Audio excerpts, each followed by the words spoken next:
real flexion motion back here. Who might require strengthening in shoulder flexion?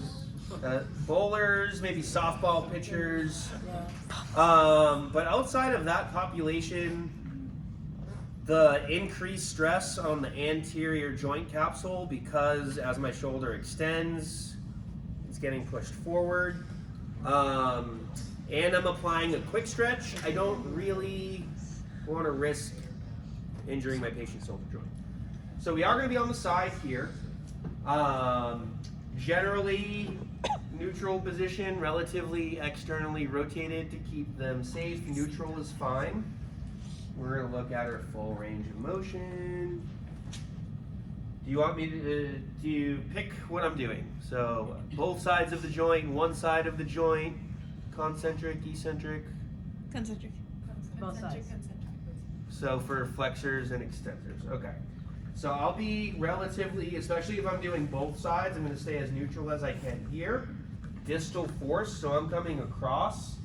Ideally, the table is relatively stabilizing her shoulder, so it'd be hard for me to create some sort of stabilization with my other hand.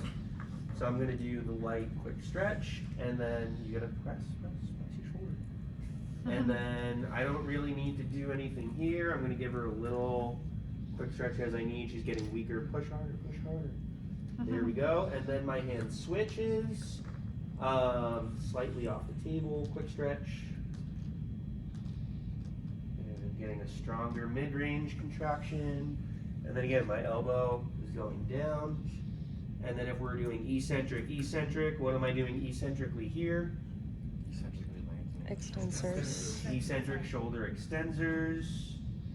And then I could do eccentric shoulder flexors. If you're seeing a lot going on at the elbow, you can bring your force proximally to the distal humerus. But again, ideally, we want our distal force here. Pillow is out of the way, so to the opposite side. So I have room to hit that full end range. Shoulder abductors and adductors, a little bit more tricky because as her arm comes out, it's getting in the way of me, so I can kind of step back here. Also kind of hard to get a quick stretch, but you're gonna bring your arm up into abduction, and I want my arm to be ideally, ideally my elbow to be here, but as I get close to the table, I'm not really gonna be able to do that, so I'm gonna have to shift up a little bit. Can you go up more?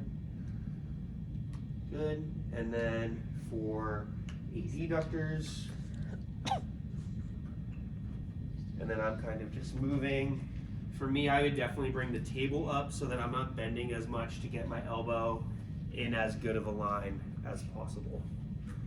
Same thing, distal contact. If we're having elbow issues, bring it more proximal. And that's for flexion, extension, abduction, adduction. You guys just want to practice those two? Yeah. All right, let's practice those two. Question or just going through the motion? I noticed that. Just notice he was like, 1, 2, 3. Should screenshot that.